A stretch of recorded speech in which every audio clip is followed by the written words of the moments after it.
Hello YouTube viewers, welcome to my channel Science to Technology. In today's show, Camera Tuesday, we're going to talk about Panasonic Lumix S5 Mark II. So let's dive into it. Now, the whole launch is centrally focused on one good thing. Now, the reality is that Panasonic has been making camera for a very long time, and they had made some genuinely good camera, like way ahead of the curve, like Panasonic GH5. It was genuinely ahead of the curve, and Panasonic was taking some bold moves with it. For example, to remove 30-minute limit on that camera, they had to pay extra tax. They did. So genuinely, they were many times ahead of the curve, and they really took usability in mind. Their cameras were far more easy to use compared to all three major manufacturers, Sony, Nikon and Canon. So fundamentally, they had really good camera, but they always lacked one thing: trustworthy autofocus. And you have to understand this one aspect, whether you like it or not, that at this point in time, stills photography is not the hot thing anymore. If you are spending the amount of money that you are spending on these sort of puppies, photography should be something like close your eyes, do it, it should do it. It should not be like, oh, it has good performance in photography. It's like, no, we are in 2020. This should be common, basic thing. Video is the new thing. And again, from a financial point of view, from a person who is buying it, people are making money through making videos, TikToks, wedding vows, all those jazz. Video is becoming the thing. And that's the next frontier at this point in time. How good is the video? If you say, my camera is very good at still, I'm like, that should have been achieved in 2010. Like, this is 2020. Like, that's why video matters, and video exposes all the flaws of autofocus instantaneously. So even though contrast detect may be good or sometimes may be sharper than face detect in stills photography, it backfires the moment you touch video. And that was the reason why GH5, even though it was so amazingly ahead of its time, it did not become a legacy where it's like surviving Micro Four Thirds. So like, sales started very well, slowly everybody caught on, and then it's like, no. And you can see that, like, Olympus yeet out of the camera market, and not to mention Panasonic themselves realized that Micro Four Thirds is not doing so well, so they jumped into full frame. But they messed up that part also, because they should have jumped to face detect at that point in time. New system, face detect, day one, go. But they are like, no, we're gonna use contrast. I'm like, no, you're gonna go bankrupt. And they came very close to it. So this is the first time they are adding face detection autofocus to the lineup, and that matters simply because everything else, basically the usability, the ergonomics, the longevity, the endurance, the file time systems, the codecs, all that is already sorted. It's like, just add autofocus, go home. So that's why if you buy this camera, you get all the ease of use, all the pro features. Like, for example, it also has open gate. Unfortunately, I wrote open game. Open gate simply means it's capturing the whole sensor, and it's very desirable in cinema industry because that's how people do anamorphic lens squeeze. Okay, if you want to do it, do it. If you don't, no problem, but still would be desirable even if you are not having squeezed image projected onto it, simply because that will allow you to do cropping, which may be desirable for VFX works, or maybe for, like, if you are doing, hey, I want widescreen for YouTube, and for TikTok I want a horizontal, you can do that.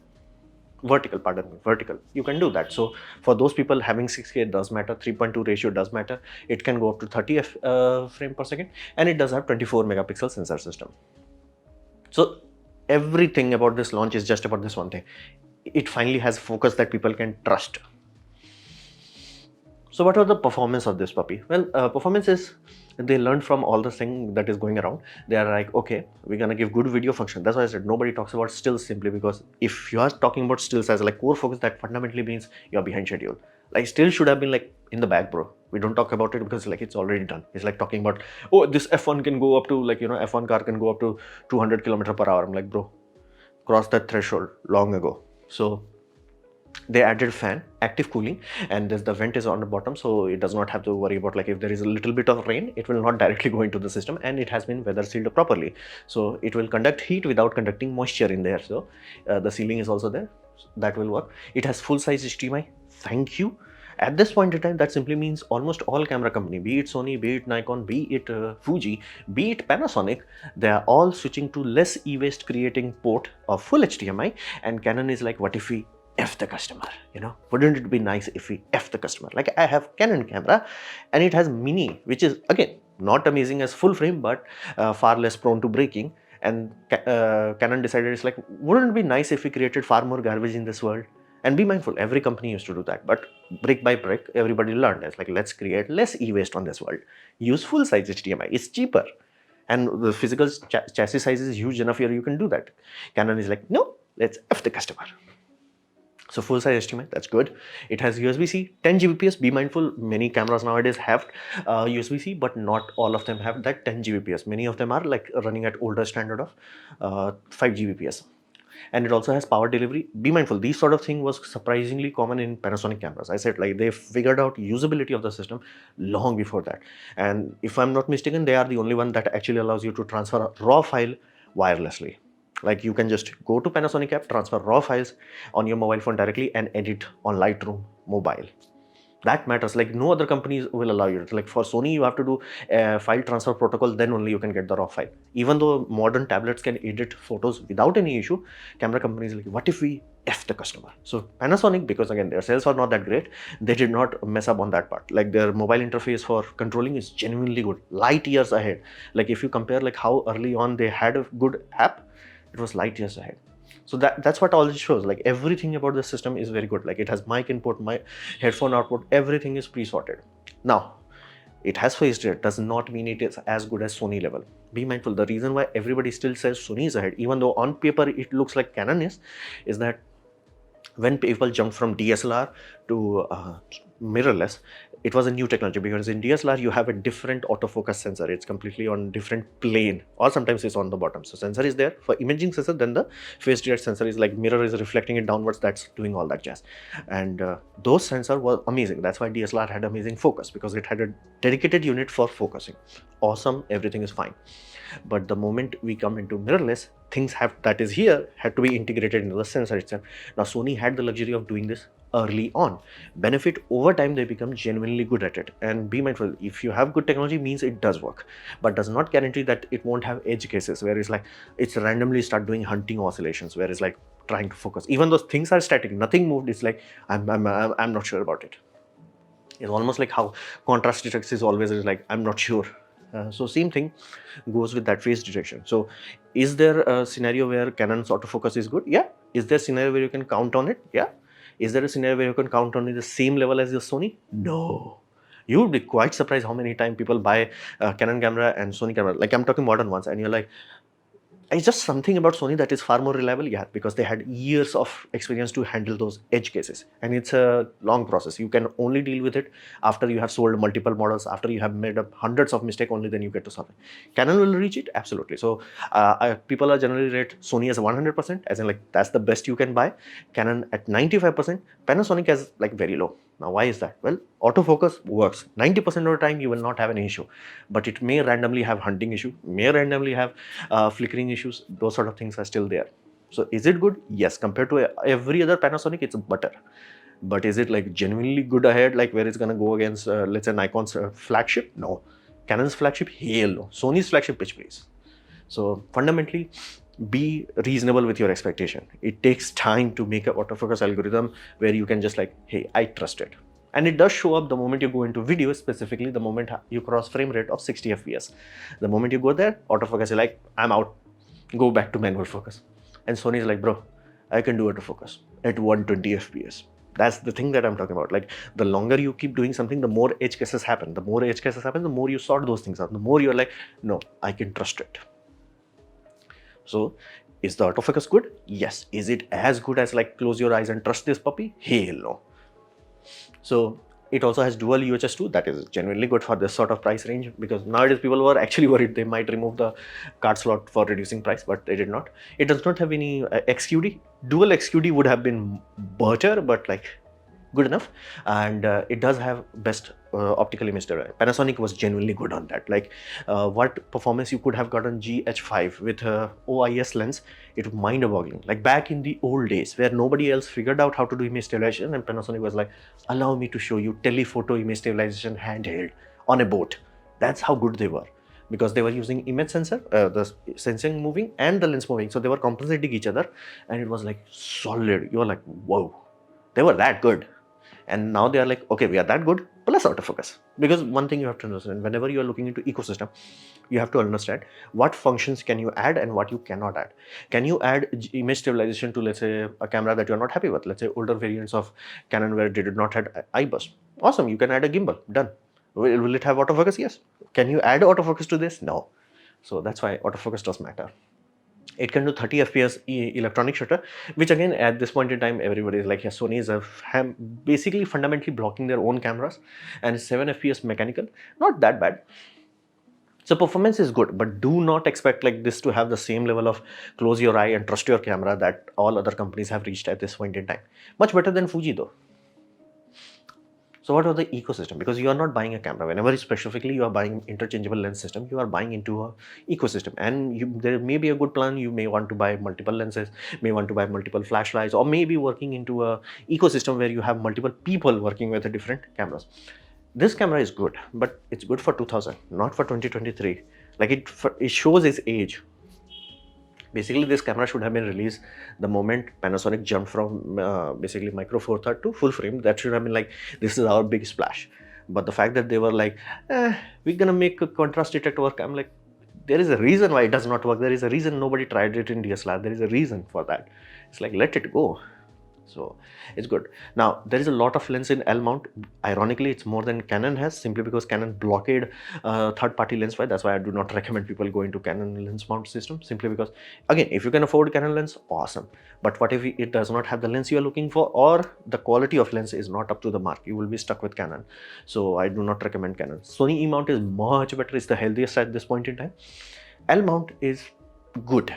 But here's the deal, it has way too much variability in quality and price, meaning there are many Panasonic lenses which are very cost effective, but the moment you compare that performance, basically let's say 70 to 200 to other brands 70 to 200, you will notice it's like, dude, it's a cut down version. It does have functions, features, but does not have the desired sharpness, does not have the desired color rendition. Then you will be like, hey, what if I go into Leica? It has the most amazing color rendition, or at least everybody believes that it does. So you will buy that. Okay, here's the deal. Please Google the price of these lenses before you jump into the ecosystem. Yes, all three ecosystems are there. There is Sigma, there is Panasonic, and there is Leica. And all three combined will work with each other, because that's the whole point of L mount alliance. But be mindful, look into the lens thoroughly, not just like, oh, 70 to 200 is there. No, look into it. Does it have the performance that you're seeking? You may be surprised that lenses does not have median function transfer, MFT, not high enough. When you're like, dude, I have the lens, I have the camera body, but it's not giving sharp enough. It has happened, and that's why the third-party lenses exist. Many times it's like the first-party manufacturers mess up, and it's not good enough. You have to go to third-party. E-mount has more than enough option. Their Mark 1 products were generally garbage. G Master lenses, Mark 1 was garbage, but third-party was there to save it, and not to mention now they have third-party as a cheaper option, and Mark 2 lenses are genuinely good. Here, you have that, but be mindful. Leica lenses are not cheap, and not to mention they are not fast. They are inherently not designed for fast action. So you also have to worry about that. So it's a mess in terms of lens. On paper, everything is there. And another aspect, is it available? I have tried to find most of these lenses in India. Most of them are not available. I can only find B&H option. Again, in your city, you may have some shop that keeps all these lenses, but good luck with that. But be aware of that. And no other camera in the pipeline. For example, if you are dealing with Sony ecosystem, you can have a crew that is doing the wedding. You can have one person with A7S3, another person with let's say high resolution camera, and be like, both of them will have interchangeable battery, interchangeable lenses, and everybody's gonna have fun. Here you do not have that, simply because only one camera so far has face detect, others do not. That creates an issue. Either you have to jump to Leica or things of that nature, and Leica, again, not fast. So ecosystem wise, like I'm working with a whole crew, this is a bit too little too late kind of scenario. It's like, dude, you need a whole ecosystem so people can choose, hey, I need this video camera, this is for video camera, I need high resolution 60 megapixel, let's say. You have that. Not having that as an ecosystem option limits you, so you have to be mindful. Hope that they're going to release more cameras, because again, you are not buying in just one camera, one lens. You're buying into ecosystem. But if you're that kind of guy, it's like, I buy one lens, one camera, and then I throw it the whole away when I'm switching again, that's up to you. Many people do that, and there was a good reason to do that in early years. So I would urge you all, before you jump into the system, select the lens before you select the camera. Select the lens, look into the MFT, because you would be shocked. Panasonic is not known for making amazing lenses. Be mindful of that. And if you're like, hey, Leica lenses are good, it does have good color rendition, please check the price, please check the availability. Only then you can be like, this is a good ecosystem. Does it suit you? So what we can expect in the future? Well, more competition is always better. I am genuinely happy from bottom of my heart that this company exists and this company is actually trying. And if they start to sell enough that companies like Canon and Sony notices it, it's like, whoa, whoa, whoa, whoa. They are selling. I thought we were going to have like, let's say 5 million sale. We only had 3 million sale. That would be awesome. Because one thing you have to understand, I've been doing this for like 4 or 5 years and I've realized camera companies can make amazing camera. They just don't. They are like locking their camera. So the moment competition happens, they unlock it. It's like, how the heck randomly A7 S3 can randomly have flip screen, randomly have like, 4K 60 FPS uncropped. How the heck that 4K 120 with minor crop? How the heck that happened? And just like they could have always done that. They chose not to do it. How the heck Canon removed 30-minute recording limit in R6 Mark II? They could have always done that. They chose not to, because while there was a law, that law has been revoked for years. And because Sony's sales started to go up, Canon was like, oh, okay. I mean, like, there's a very serious chance if we do not make changes to anything, people might simply switch to Sony. So competition is always desirable, and more competition happens, the more unlocked performance will be reached. Like if Canon sales were not getting better, Sony would have never done the menu system into a new, better one system. That's the whole point. They would have never added touchscreen. They had touchscreen, but touchscreen was only used for focus. It's like, who the hell is smoking that much weed? It's like, we have touchscreen. Wouldn't it be amazing if we cannot use it? It's like, dude, this is 2020. So I'm really happy that there is camera, there is a competition, and it's genuinely good camera. Where it's like, you know what? Again, it cannot bitch slap modern cameras, but it's like I am there. Like I'm a good option, a good alternate. So that's a good thing. But it may be very little too late, simply because think of it this way: like Sony E-mount, if they started today, it would not have become a success, because camera sale all over is shrinking. Like again, year over year, you may find, oh, this year had little better, or this year had less, but compare over a decade, just a decade, is like continuously going down. And it's going down more simply because mobile phones are becoming better. And be mindful, it's not that mobile phones are becoming better, it's that all these cameras are garbage. Fundamentally, all these cameras, like be it Canon, be it Nikon, be it Sony, be it Fuji, be it Panasonic, all of them are garbage. And I'm like, Panasonic is at least garbage, because here's the, both of them have mobile apps. Try transferring raw files. It will not let you. Right now, you can have a tablet that has more than enough horsepower compared to an older laptop. But camera companies are like, what if we did not allow people to transfer raw files? It's like, dude, my camera, let me do it, na?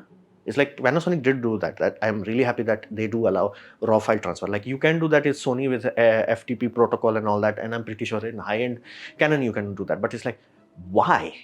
Why do you have this BS? Like you cannot do renaming, adjustment. You do not have cloud sync. You do not have like thousands of usability things, not performance, usability. Never improved. Like never improved. Like you cannot have a scenario where it's like, hey, year, month, day. Let that be the date format. Why? Because if you strip the metadata layer, which for security reason people do that, they strip the metadata layer, they compress it and all that jazz, you still will retain your date information. They don't. Prefix and suffix is an advanced function that's only available in high-end model. It's like, and you're wondering why sales are not going up. It's like they never crossed, like at this point in time, you still need a remote trigger for time lapse. Why? You can't go into bulb mode and be like, hey, bulb mode, let me set up the time, like a timer. It's like, no. Buy external remote. Only 1 or 2 Nikon have that option where it's like, no, you can extend it. It's like, really? So the whole market is shrinking because, again, mobile phones are working their ass off to actually becoming easy to use. And while these camera companies are like, you have to have a PhD to use us. It's like, okay, bye.